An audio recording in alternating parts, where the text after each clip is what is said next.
Emily, she originally messaged me. She's like, you should interview Kyle because of like, especially like with what, she's saying how like you've implemented some stuff at the footy club and stuff like that for mental health and just really just kind of breaking down how you've broken down some of those stigma type. Like I know for myself, like playing rugby and stuff back in the day, like you don't talk about it. You literally just like, it's difficult. It's alright, mate. Let's just go get a beer. Correct. So it's kind of like. Yeah, I wanted like she said that you've done some stuff there in the footy club and how obviously like what I normally do is just get if someone's got a bit of a story behind what their drive is for mental health, and then eventually because like the way the Mindful Man project is, it's centered around 4 pillars: mates, muscle, mastery, and mindfulness. So obviously like. There's 2 pillars there that really speak to me with what you're doing, like mates and muscle, like playing footy and stuff. And then obviously, like if you're implementing like any of that, like obviously mastery, you're mastering both your fitness and your skill set on the footy field and whatever. But then also like if you're bringing that stuff into schools and stuff as well, we can even talk about that. Yeah, definitely. Yeah, absolutely. That'd be great. Perfect. So many things I can sort of talk about with that perspective. Yeah, absolutely. Like if there's stuff that you actually really want to talk about and you want to have people to like hear, but like ultimately like what I like to do is just get that story, see what you're doing and then how we can relate that to like the listener. Yeah. And like if there's a footy player or someone like another coach or someone absolutely. How they can then implement that stuff throughout their life and how they can obviously take it into like a change room situation and go, boys, this is what we want to try and roll out, or like correct. It's like it's quite interesting because I was trying to think about like I probably at no point sat down. I mean, at the start of the year we had Tomorrow Man come in and run on our pre-season trip, do a information session or like run a sort of a workshop on, I guess, modern day masculinity. And that was, I guess, the starting point for me in terms of getting some ideas and looking at this group, how I can, what we can implement, that type of thing. And so when you sort of like, I never really sat down and went, right, this is what I'm going to actually do to break down some of those molds. It was now sort of looking back, a lot of it was in the conversations that we had, and then really, I guess that sort of started the encouragement around vulnerability and allowing these guys to feel comfortable. And me sort of I spent a lot of time at the footy club with the guys, like initially, just to try to get to know them and understand what makes them tick and what they do. And I think when I was vulnerable to them, that opened doors for them to be vulnerable back to like a Me Too situation. Correct, and just completely opening up.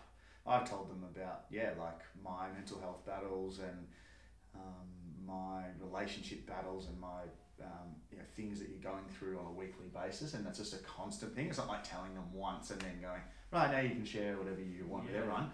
It's sort of like I used it as a sort of a way to sort of try and continually break down those walls with those guys, to sort of that it's not just a one-off, and and if it's obviously if they start to see that it's genuine and that you're not asking them for advice, you're more just using them as a sounding board.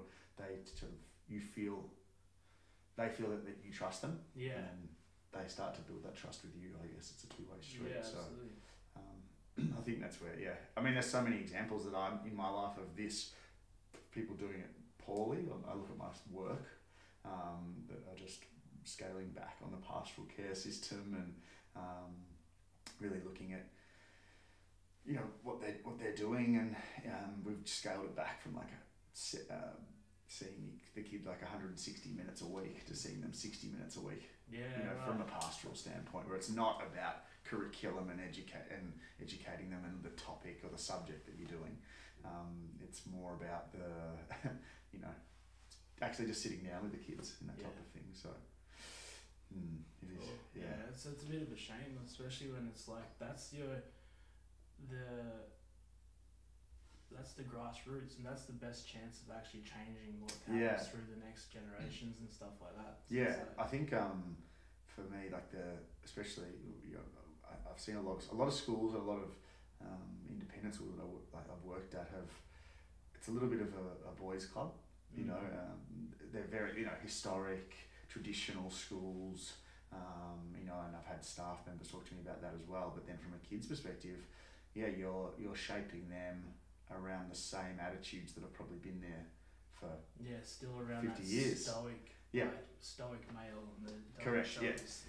Correct. Exactly right. And you know, I've run classes. You know, I've had all boys classes where I've run activities around respect towards women and respect towards each other. You know, we've had a class who were just support, like their banter culture, and I think that's similar.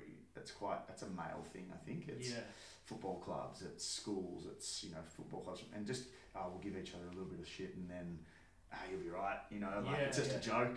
You know, but I sort of said to somebody once, I'm like, well, it's just a joke. Maybe the first time, and people might have a laugh. But if someone gets with that joke and runs with it for a prolonged period of time, that joke starts to impact on the individual on such a large scale.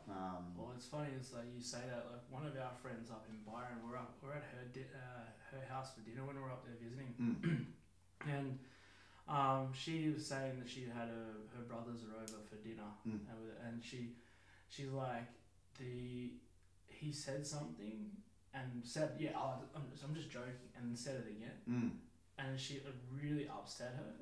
And then so I could have reacted, but she didn't. And the next day she's like, what you were saying last night really upset me. Like made me really quite sad and upset. And he was just like, holy fuck. And that's the thing, is like women and other people who are subjected to this like banter, it does generally then actually hurt them. And then when someone actually turns around and says, hey, that's hurting me, like, oh shit. It's interesting, I guess, when I was just thinking about some of the reasons why these type of things happen. I think fear is a huge one, especially for men. And I think fear, like I was thinking about what are people fearful of, and I think like fear of failure is a big one, but fear of inadequacy is a huge, and that takes a lot of different forms.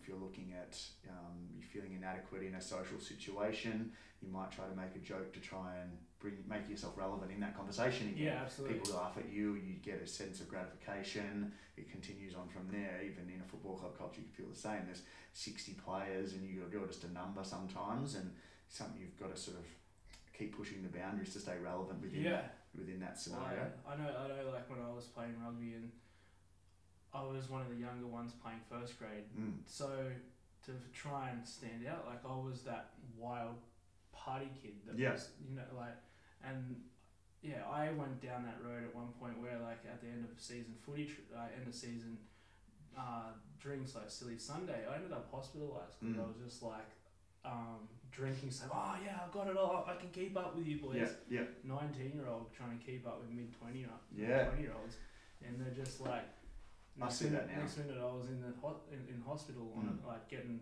my stomach pumped, and it was like you say, you're trying to find that your place in that society. Where do you fit?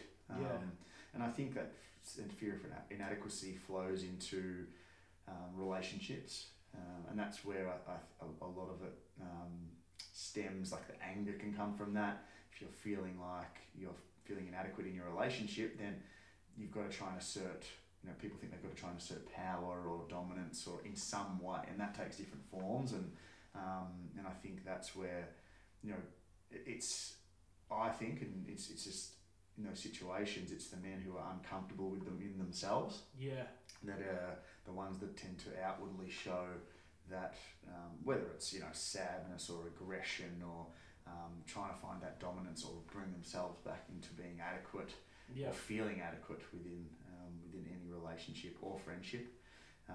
And I think for me, like trying to change that banter culture, is a huge one, because I think males these days are quite negative in the way that they interact with each other. And I catch myself doing it, you know, and I'm trying to become more conscious of just assessing my actions more and it's being more aware. Like, even if like that's one of the first steps, is being aware of how you speak. Correct. And it's like, oh shit, I'm sorry, like, or I think that's the thing. Hey, it's like you actually, once you start to become more aware on like what you're saying or how you're saying it, like, I'm sorry. Like, massively. And from a footy club perspective, there's so many different, I guess, parts of that environment that are difficult for young men to juggle, because on one hand, the game itself revolves around, I guess, some sort of aggression. Yeah. You know, so you're being asked to go out and be aggressive and tackle to hurt people and sort of walk that sort of fine line between, you know, I guess, physicality and anger, but then playing the game with skill. So it's always, you know, you used to look at those aggressive players and they're hard to play against and that type of thing. But then all of a sudden, as soon as the siren goes, you're meant to just go, oh, I'm back to being a lovely person again, which is difficult for some people to be able to do. Especially as a younger person, you don't have that mental kind of like consciousness on like how this is one thing gets left here, this one thing gets left here.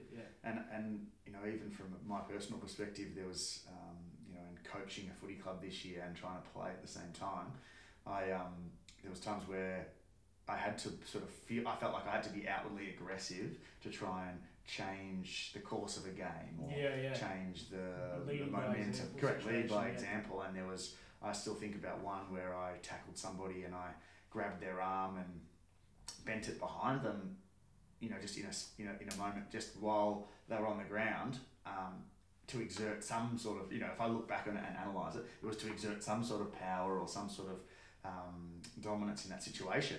And, you know, the other team got quite angry and was like, you know, that's a dog thing to do. And as soon as I did it and they started to do it, I was like, that's not a good, I'm not in any way, you know, like that. And just that ability, I feel like I'm really learning and trying to be able to, as you say, become aware of my actions in all scenarios. And for me, you know, I think one of my strengths is my ability to communicate. Whereas, you know, to be able to communicate how you're feeling or what you're thinking or your emotions, you need to be aware of them. So that's I think, to scale it right back, you need to be able to be aware. So it's really interesting how I've evolved from this coaching and then from my teaching. And when you say, you know, what am I trying to be, you know, as a coach and a teacher, it's around setting that example. And in no way am I perfect. I've made mistakes. I've looked back at so many, but I think that's when you're continuing to learn. And that feeds back into what I said before about that vulnerability. And I have said to my players, I say to my students, when I make mistakes and own that mistake, be like, I think sometimes, especially with kids, you sort of look at the teacher as like all-powerful, knowledgeable person who, when really, when I go and teach new content, I have to go and learn that content again. I spend time researching and going through things and trying to find engaging activities for kids and trying to make content enjoyable.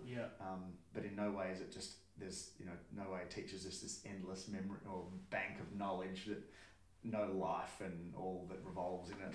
Absolutely. And you're also making those mistakes and stuff along the way. And I think that's like sometimes the teachers get so much pressure put on them to be that all confident, all knowing, like philosopher type of status, but it's like you are still a human. Absolutely. And still learning everything as you go.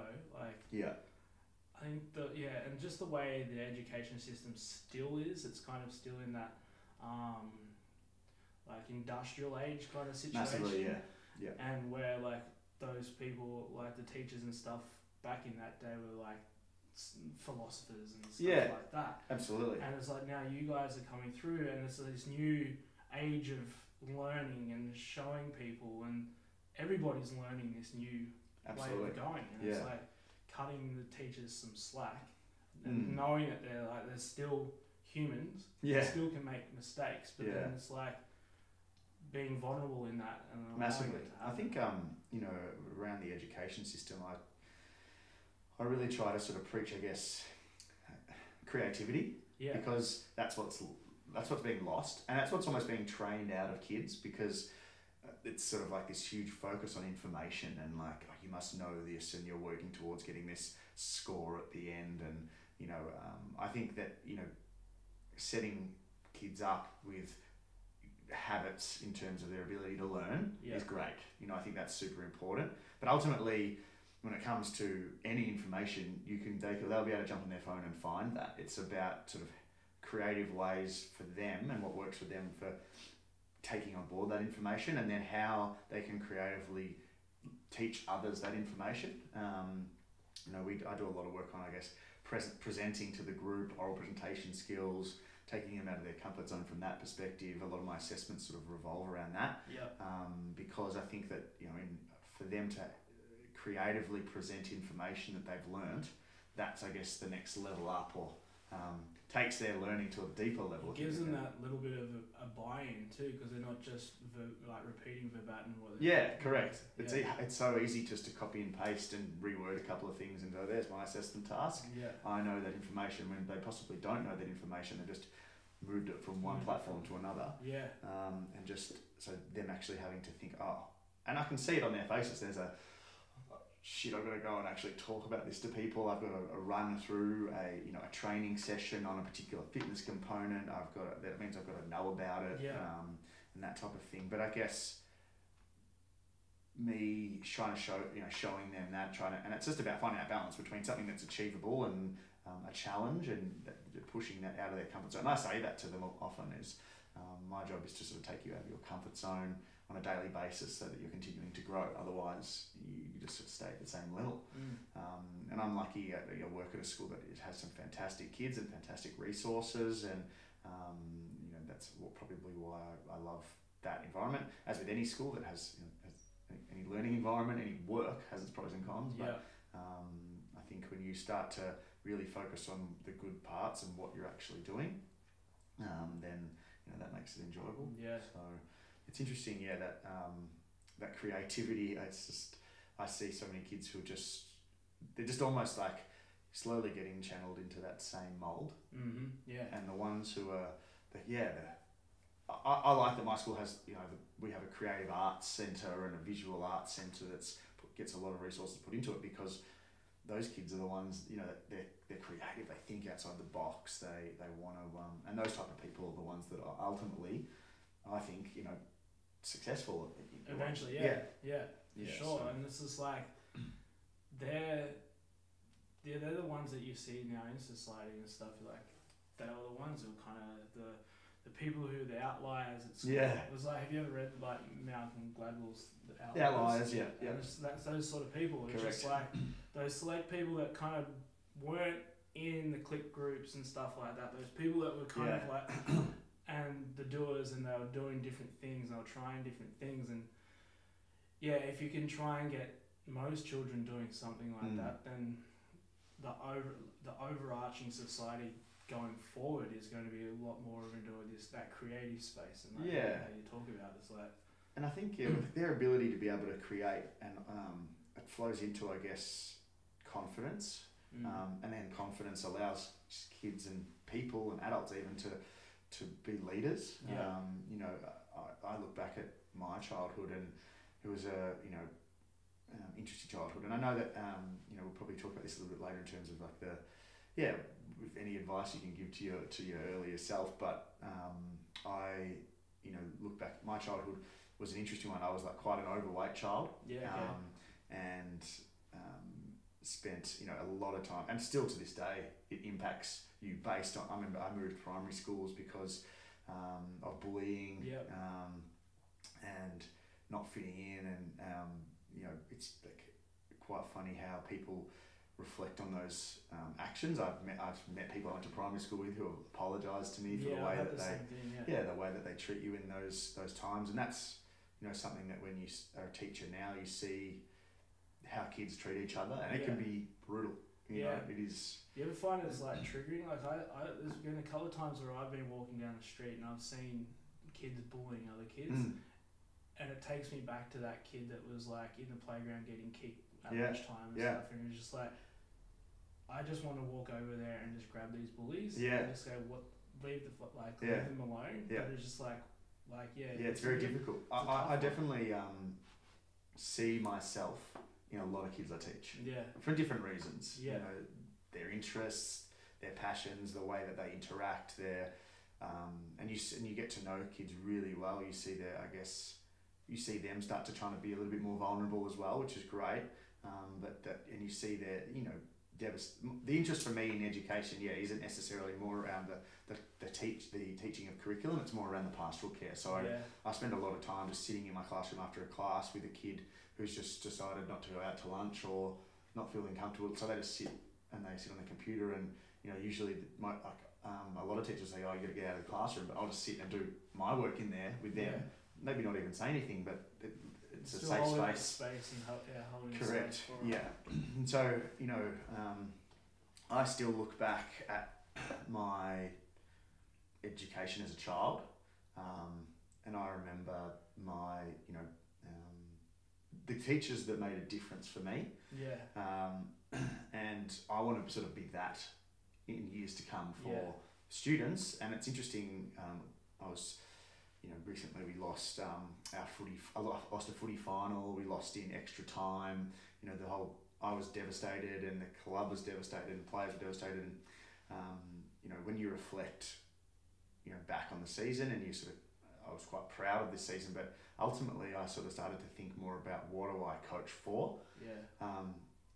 In our competition, there's 5 divisions, so 5 teams out of 46 win a grand final.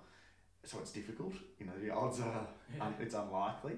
So it's great to win, but you know, similar to my teaching is in 4 or 5 years time, when these 18, 19, 21, 22-year-olds are in their prime and I'm no longer coaching them, I want them to be able to look back and say that, oh, Kyle really helped me, he invested in me, he gave me the best opportunity to improve, both on the field and as a person off the field. And so that is ultimately, you know, I guess you talk about coaching philosophy. That's one of my coaching philosophies. Is just I guess, and that's where it all comes back to, I guess, the goal of what you're doing within this project is getting them to be more mindful and understand, you know, themselves and others. And it's not something that can be changed overnight, but it's, I guess, you know, I like to think of myself is that you are a sum of all of your actions. And same as what you do, you're a sum of all of your actions. So, you know, one mistake doesn't necessarily define you if everything else you're doing is you've got, you know, the right intentions. So for me, that's, I guess, where I'm trying to go. It's exactly, and I think like that's where sometimes also men beat themselves up a bit, like with that sort of stuff. They mess up in a relationship, or they mess up something, their finances or something on the footy field or whatever, and then it's just this slippery slope. They keep beating themselves up. It's like I like this, and like just obviously being on my own journey, you now learn to take the learning out of that shit situation massively, and you're like, okay, cool, like that happened. How am I going to mitigate it not happening again? Massively, And is that coming down to me, or is it something else that was another factor? I think that's for men. There's just realizing you need to cut yourself some slack sometimes. Absolutely. And then just being in like inquiry onto why this stuff's happening, and then being in that inquiry, and then learning how to actually articulate your feelings. Because then that's like if you strike someone in a bar or someone like that. It's like, what the fuck? Like why is this coming up? Like it's obviously because you can't articulate through words. Correct. What's actually happening? Just, bang. And I think in that situation, my opinion is like it's not something that's happened necessarily in that particular space. It's a build up. It's, as you say, it's that that constant, possibly negative reinforcement within themselves about certain issues. I shouldn't have done this, and anger and emotion builds and builds and builds till there's a release point of some explosive action or word or that type of thing. And you know, it's interesting looking at, I guess, myself. I tend to really try to learn how to control that and to be able to just, you know, what's a release, and football is a release, because you get to go out there and you get to run around and bump into people, and you know, I enjoy that side of things, and the competitiveness and the challenge, and that's all great. And I think once you start to find your release for your emotions, everyone needs to have a sort of vice or a release. Some people listen to music or go for a run or do boxing or you know, that type of thing. So it's interesting you talk about that negative or that self-talk, and probably something that I've really learnt, you know, in the last 12 to 18 months is around manifesting and how, you know, probably scaling that back. There's that positive self-talk. I used to probably be, you know, and my, you know, growing up, my family was very much, I would say, pessimists. I probably justified it by saying I was a realist and looking at ways, you know, this is the situation, these are the facts. And I still like to sit back before making decisions and analyse them, write pros and cons lists and really weigh things up. But what I've sort of, the basics of what I've learned around, manifesting is like just that even if I think that something is possible, you know, not possible, it's just to start to think about it. Yeah. And as soon as you start to think about something, you know, you start to see it more and more. And you know, something might pop up in an ad on TV about a car, and then all of a sudden you're seeing that car everywhere. It starts to become front of mind, and it starts to become more, you know, part of your life. And I think that sort of flows into things that you want to achieve in your life. You know, I sort of started coaching kids when I was 19 years old, and loved it, and it's just been a natural progression. And you know, get to 29 and be coaching a senior footy club, and guys who are older than me and guys who are younger than me, and you have a huge responsibility to those individuals around, you know, a huge part of their life. That's for me like a huge, you know, something that I sort of unconsciously manifested myself to get into that position. And then once you realise that, then you're like, oh, maybe I can manifest bigger things, bigger and better things that I really want, you know, want to go after, and that type of thing. And that's not to say that it's going to as you say, nothing happens overnight, but it's one of those things. It's like with anything, like one of my previous guests, he used it as like an analogy of like a carpenter first day on the job, apprentice carpenter, doesn't know how to build a house. But over time, and you start to just gradually change little things, and you start to believe things, and you start to really believe it and keep looking at it, keep doing it. Those little things then start to build the overarching picture of like what you actually deep down believe in. And then one of my other guests, Steve, he also it's a deep belief system. As long as you believe in it, like not rather just consciously, I'm gonna be rich. It's correct. Just like actually in your guts know that like this is what I'm doing. This is what I'm gonna do it. This is what I want to do. And eventually like it just starts to happen. Like we're sitting here in my office and I've written stuff up on the walls, and it's literally stuff that I've written down. And I look around, I come in here occasionally, and I go, holy shit, that's happening. I'm doing that. It's manifesting itself. Correct. And I'm not actually physically trying to work for it. It's just like, I know it's happening, I want it to happen. And it just keeps happening. And it starts to become, I guess, a deep part of you. You know, you start to write things down and take ownership for them. And as you say, you're not every day coming in and ticking off a box, and it's not, you know, that like not that stringent, but it's as soon as it's in your consciousness, then it starts to become you as a person that is you. So for me it's, you know, constant this is not to say that every day I'm like positive, and it's interesting when we talk about that vulnerability, and you know, I've definitely had my share of mental health issues. You know, I remember when I, you know, there was was 6 months after I first just started to feel really flat, which was probably 2 or 3 years ago. There was this, it sort of, I was actually speaking to my friend's dad yesterday, and he talked to me about his, and he's in his 50s, talked to me about his mental health battles over the years. And he described it as, just sometimes I felt like I'd just gone for a swim in the ocean, and then all of a sudden I looked around and there was no land around me.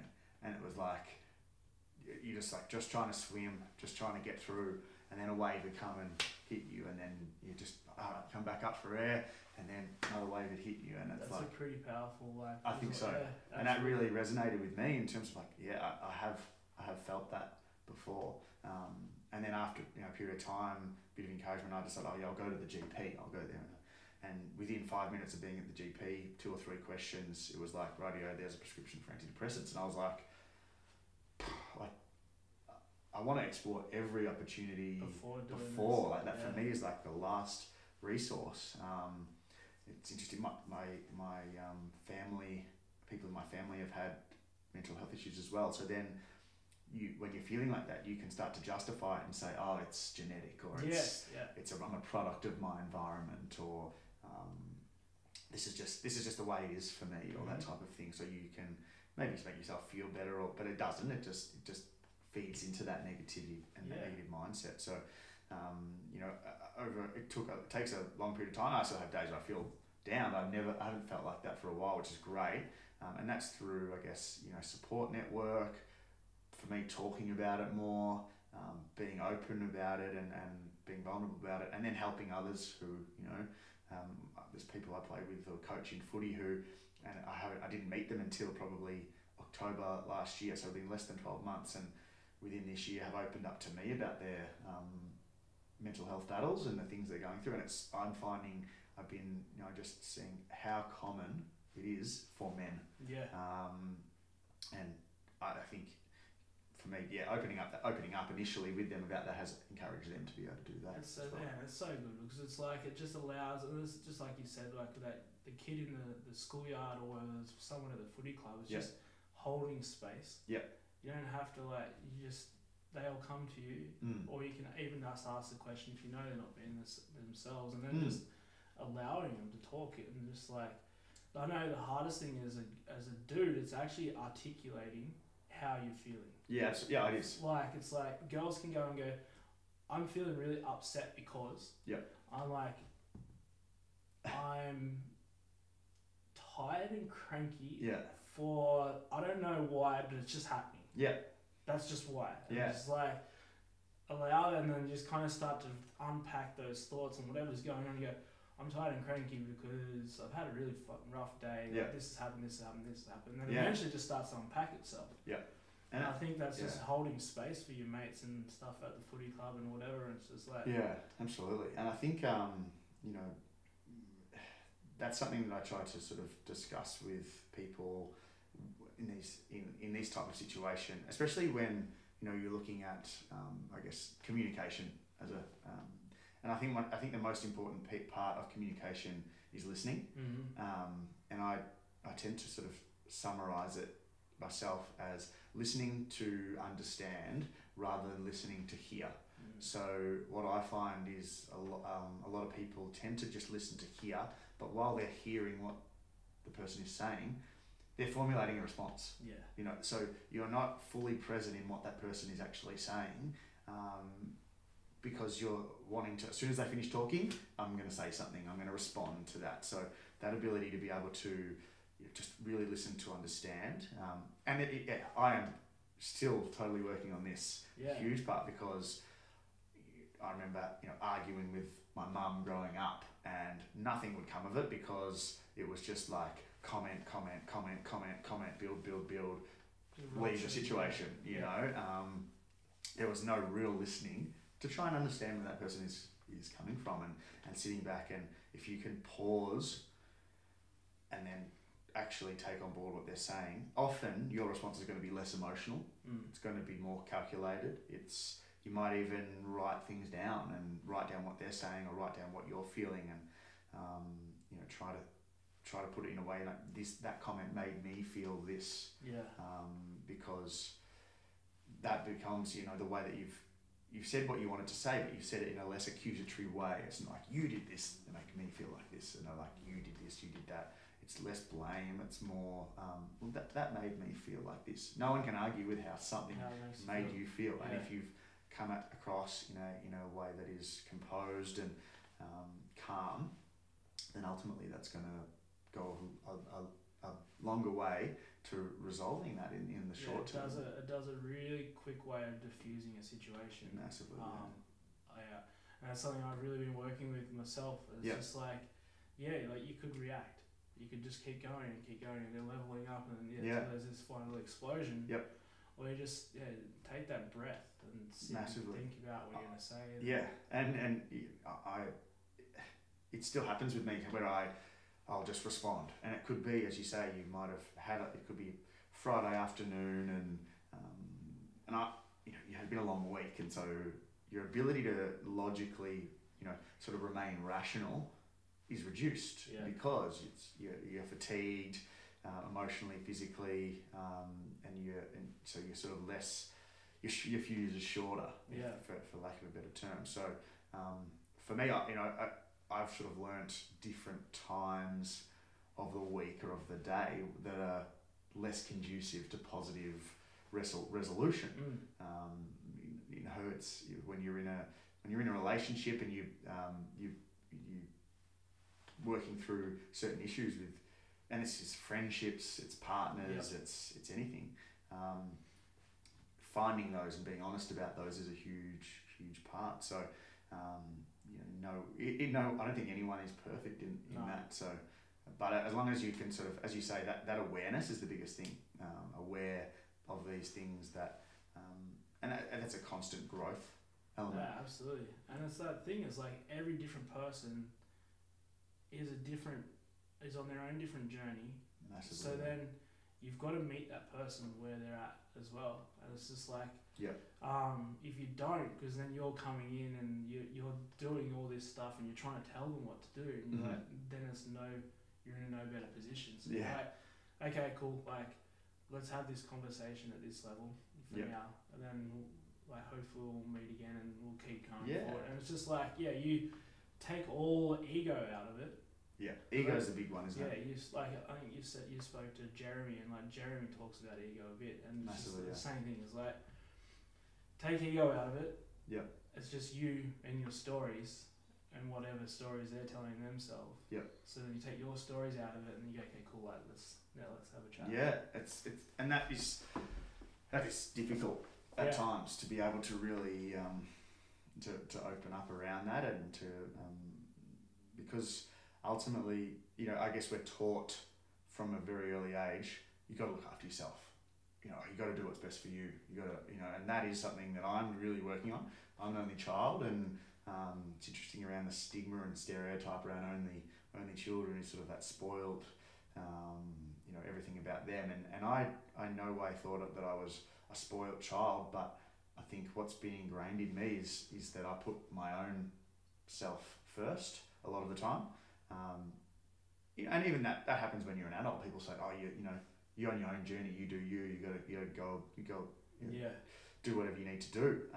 But for me, it's probably really being more and more conscious of others, and trying to learn about other people, and that's I guess a growth thing for me that I'm continuing to try to work on. It's difficult, but especially like I teach 167 kids and coach upwards of 50, 60 adults. Yeah. And so you're spreading your own energy to a lot of people. To a lot of people. And a lot of different personalities. Yeah. Yeah. And for this year, this is the first year that I was senior coach of a footy club, and it's been a huge learning experience for me, just in terms of how much time I can put into different elements of my life. How much time can I put into that football side, work side, family, relationships and friendships. And I'll be completely honest, the balance has been off for me. Yeah. And that's something that's difficult to, I guess, take on board. But you've got to own that. And you've got to be like, okay, well, how can I try and change that balance in the future? So it's a constant growth thing. I'm just trying to. Absolutely, like especially that balance, like the life balance is just when you've got so many different like relationships, and it's and your own relationship, and you're like, when can I do stuff for me? Correct. Like, this is like, you definitely. It's a juggling act, and it's not easy. It's just being identifying, okay, cool, like I've got this in a roundabout way. Yeah, correct. And it's interesting. We had a lot of issues at the footy club this year, and it was, you know, for me it was things that I'd never seen before, and trying to sort of work with the club to work through a lot of different things, and we got to a point, I think, like, you know, for instance, this showed me that sometimes more of a hands-off approach is better, because got to sort of 3/4 of the way through the season and we lost a game by like 10 goals, and the season seemed like it was over. We were like, oh, no, we're not going to make the finals now, a few players are injured, that type of thing, and I was just like, fuck it, let's go, and I'm just going to have some fun and try to really embrace, rather than sort of, really, I think as the season built on, you're sort of like, we're getting closer, I'm going to start to put more work in, spend more time doing this, take more time with my players, because I'm going to spend more time at meetings, and got to educate them, got to do this, got that, do that. And then it got to that point, and I was like, stuff it, I'm just going to just try and have fun. And it was after we did that, we didn't lose a game until we just lost a final. The reason why you started playing in the first place was probably to have fun. Correct. And just go, I'm actually really freaking enjoying this. Let's do this, boys. Yeah.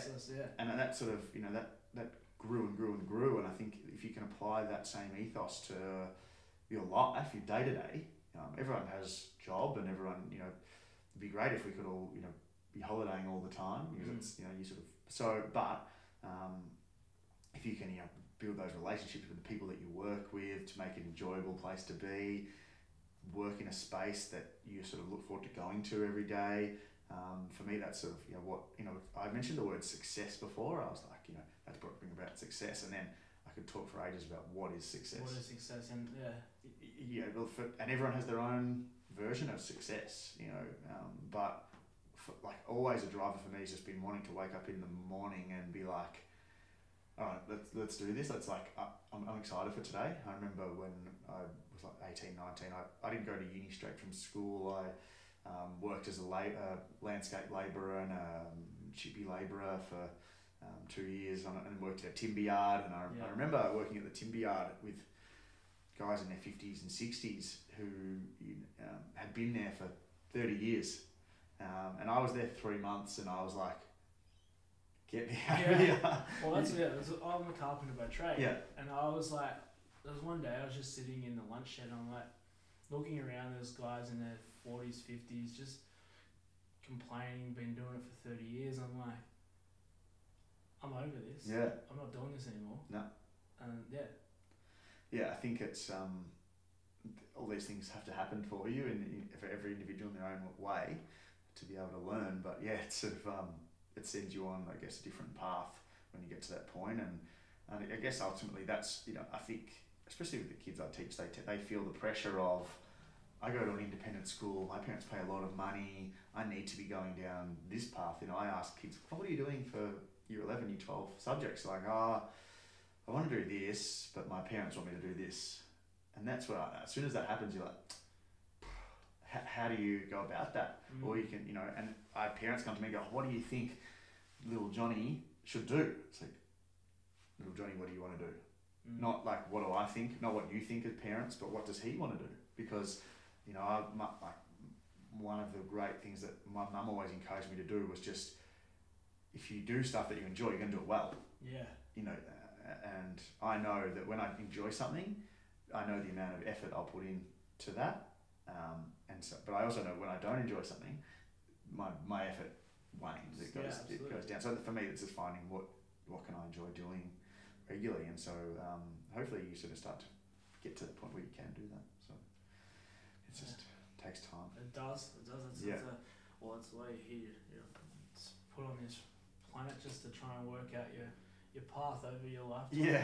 Yeah, and it's interesting. Yeah, like I've been sort of, I guess, thinking about, when I was growing up, I remember my mum went back to uni when I was sort of in my mid-teens, and that's when I was probably trying to fit in, and you know, I guess one thing I was thinking about before like driving here today was my earlier self, you know, and I was quite a, you know, because I got bullied, I wouldn't say that I was ever a bully, but I was quite reactive.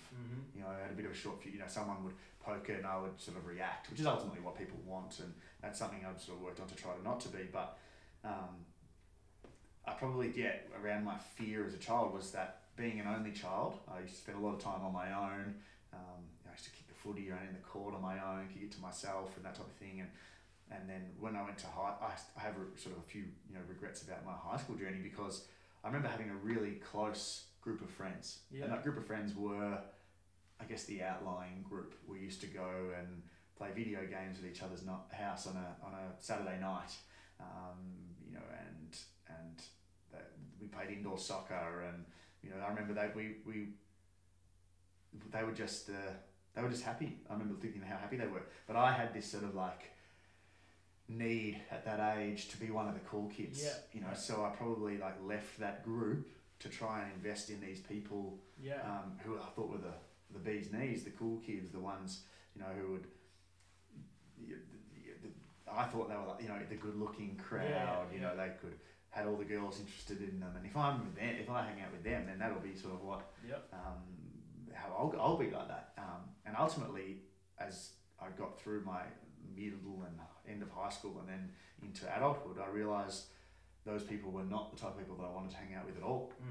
They were, you know, insecure, and they were bullies. They were people who just they were fearing their own inadequacy, and hanging out with that group was feeding that. Yeah.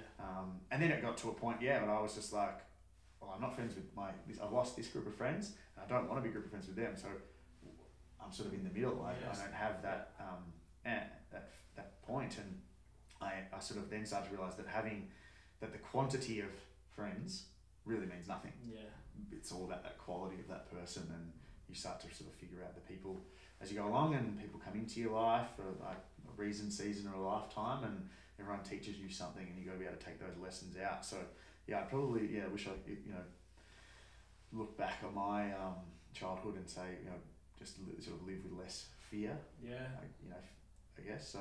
You know, that it's and then now you sort of learn that it's okay to be on your own, and that you can survive, and then you can sort of beat to your own drum a little bit from that standpoint. So I understand it's such a huge balance, and I'm learning this balance because, you know, we talked about before, not being like that and thinking about other people more, but for me, I'm just trying to figure out, okay, let's get the scales right. So it's really interesting down that path. But, so that's probably leading into one of my questions anyway. What would you tell you? Maybe 3 things you tell your younger self. Yeah. Is that one of them? Is just like not to. Is that? Yeah, one of them would be definitely around the fear. Because I was a very, I guess, fearful child, and there's probably an element that's still through with that as an adult. You know, I am fearful of, you know, probably the financial thing. I'm like quite fearful of, you know, just being conscious with my money. You know, and that's got pros and cons. Fearful of huge change, you know, but when I look back, and it's just about that, for me, it's that constant reminder and self-talk that things that I've done that have taken me out of my comfort zone have always ended up positive. Yeah. You know, and that I'll be, you know, if I try something and fail at it, you know, it's going to be okay. Yeah. Everything's going to be all good, and ultimately you're going to survive no matter what. I think, you know, for me, it was just, I look back at my childhood, and I was, one thing I'm proud of is that I was really taught about respect. Growing up just with a single mother, who, just the two of us, and I was definitely taught about respect for women. And I think, you know, when I look at men these days, there's obviously you know, a large focus in the world and in media at the moment around treatment of women. Domestic violence is at the forefront of the media a lot of the times, and it feeds back into that fear for men of inadequacy and failure, and why do men do that, and asserting power and dominance. Yeah. But I think that I have, through my teenage years, my mum was quite a feminist, but what that taught me was some real, and some, I guess, personality traits that'll allow me to be really conscious of how women feel. And I really get along. I have friends who have partners. I really get along well with them because I feel that I, can really just sit down and listen and sit in a comfortable space. So I would definitely give some advice to sort of the young men that I teach, possibly not myself as a child, but definitely the young men that I teach around their treatment of women. And that's part of, I guess, a lot of the language that I use and I pull up or, call kids out on is the language they use towards women and about women, and I think that's that last comment that I just made then, that's sort of a real thing for me is a lot of men are actually quite good if there's women around, but when it's behind closed doors, when it's just the boys in a group and the language they use about women, and I'm going to be a bit of a bloke and show off a little bit, and that girl, or that, the derogatory terms and the way they talk about it, I think, it feeds into that pack mentality and that banter and the I'm trying to be powerful and stand, hold myself in that space. So, and I think probably the last one is vulnerability, and I struggle with that now. Like you go through relationship breakdowns and heartbreak and change in career, and you build up this wall, build the bricks up to be able to close yourself off and protect yourself from any pain. And so for me, I am really just trying to not be like that as much as possible, and I would give that advice to young people and to myself, because I remember thinking that my year 10 girlfriend was the be all and end all, and when that ended, it was like, what am I going to do with my life? So it's just that constant, just reinforcing to yourself. And then I would definitely tell my younger self that's not the be all and end all. It's that your life and you and where you're next going is going to be other people who you're going to meet and teach you lessons and take you in a different direction, and that type of thing. So cool. Yeah, it is interesting when you sort of I analyse all of the different parts of my life and the messages that you want to get across to people. There's a lot, but trying to streamline those down to be ones that are that resonate with me. I think that's the finding you. And I know you sort of talked about it a lot through social media and about finding your own voice and finding your why. And I'm still trying to do that, but it's sort of starting to become more clear. It starts there once you start to think about it and you kind of put stuff down on paper, and then like you said, you actually, when you start to write stuff down, and you actually, rather than journaling, how sometimes you just journal all your thoughts and just and that has its positives. It has its positives. But the days that you sit down and you write down, you go, okay, cool. Even just we've got downstairs on our fridge, we turned one of the doors on our fridge into a little bit of a goals board and our values board. And it wasn't until I was standing there and I was looking at it what do I actually really what are my values? And it's just connection and fun was two things that just instantly came up. And I hadn't really thought about it, but then it's also what this is. This is a connection, and correct. And it's how you were talking about with the footy. With footy, it's as soon as it loses, it's fun. It just I remember when that's one of the reasons why I stopped playing rugby, because I just stopped having fun. Because it was just oh my god, we got towed up a couple of times, and I was just I'm just getting frustrated here. I don't like losing. I'm getting frustrated at my mates. There's just that fun element left. And I was just maybe it's time to pull up stumps for a while. That's probably a nice reminder. I can think that comment there was a nice reminder for me. It's just that's the reason why people play football at the heart of it.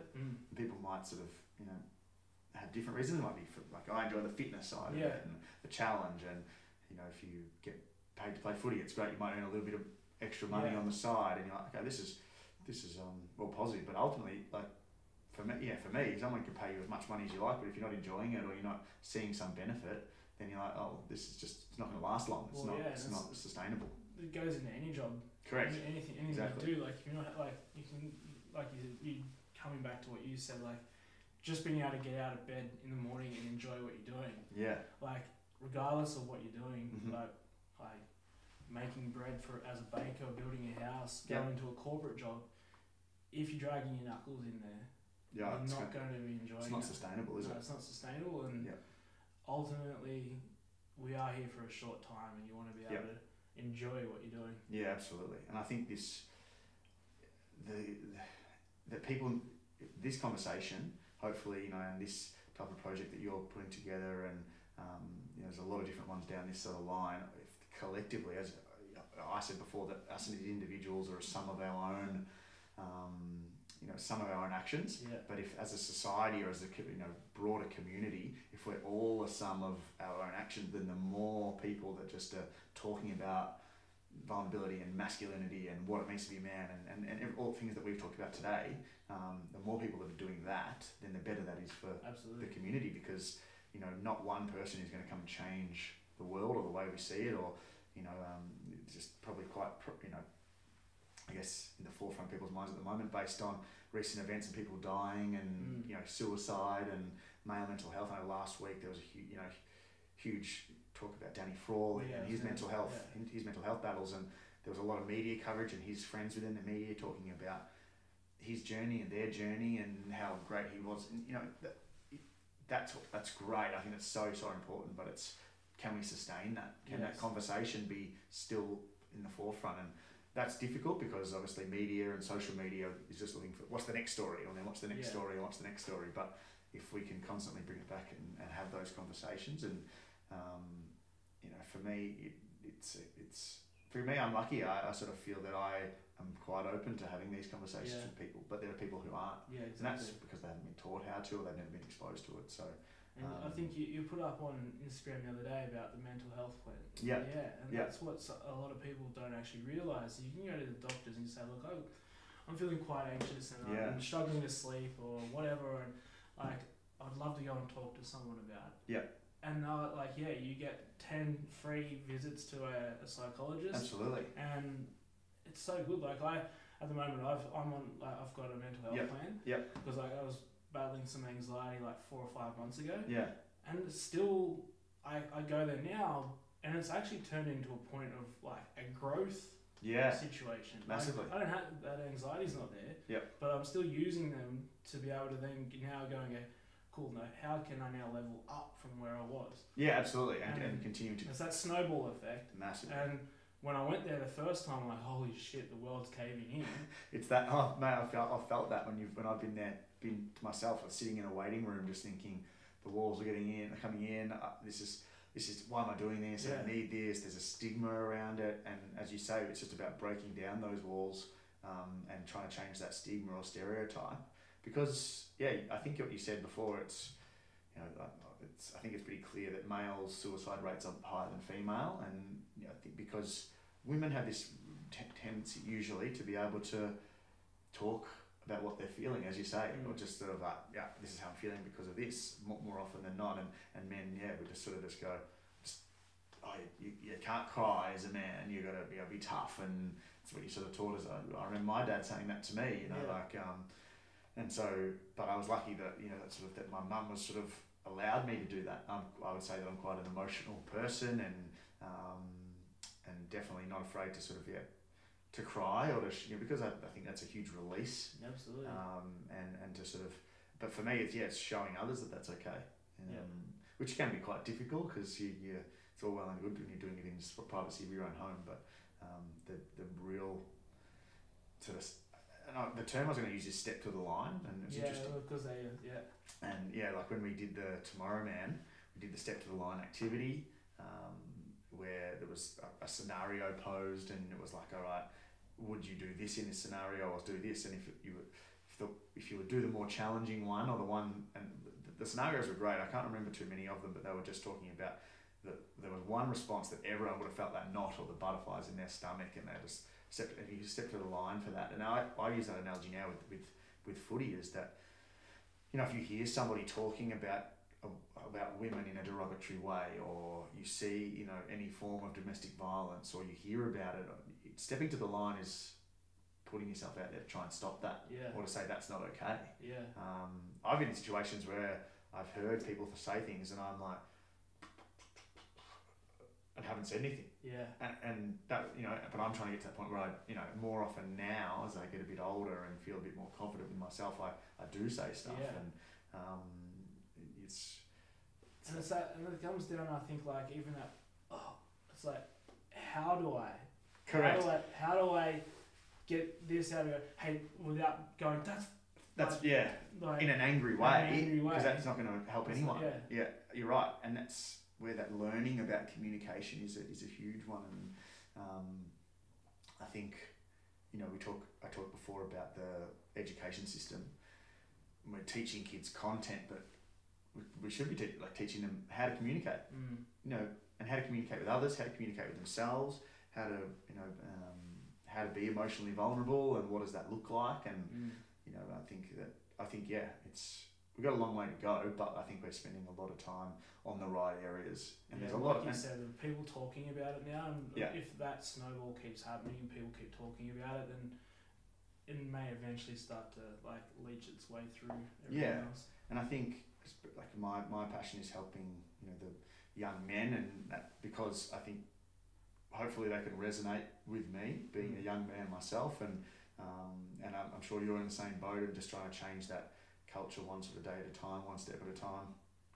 And it's just it's good to, I guess, sit down and talk in these situations with like-minded people who have similar goals and ambitions, and just build that sort of community of that, you know, as time goes on, you can really have a group of people that are all pulling in the same direction, and trying to change that together. So I think it's really good. Yeah, and that's like what Tom says on Tomorrow Man is like, we've got a bunch of little spot fires here, there and everywhere, people doing things. It's like getting everybody on a front, and just like coming through with men's mental health and lining up and like standing up and going, this is what we're all doing. Correct. As a collective, rather than a little bit here, a little bit there, a little bit here, a little bit there. Just like everybody start talking about it and doing it.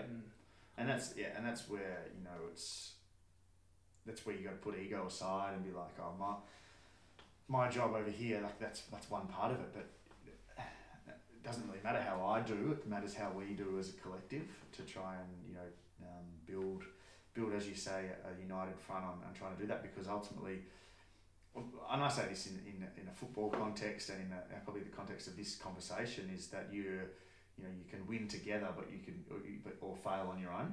You know, as you say, an individual in a football team, one individual can't win you the game.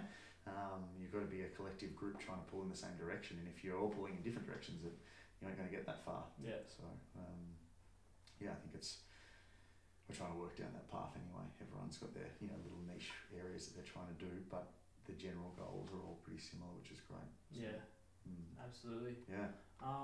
We might wrap it on that. Awesome. Where can people catch you if they want to catch up? I mean, it's interesting. And this is probably an area for me, and it's probably a bit of a self-conscious area. Like, from a social media standpoint, being a teacher, I tend to keep things relatively private from that, but I do post a lot of things around that to my particular group. A lot of the people I coach in footy tend to follow me and go down that path. So, you know,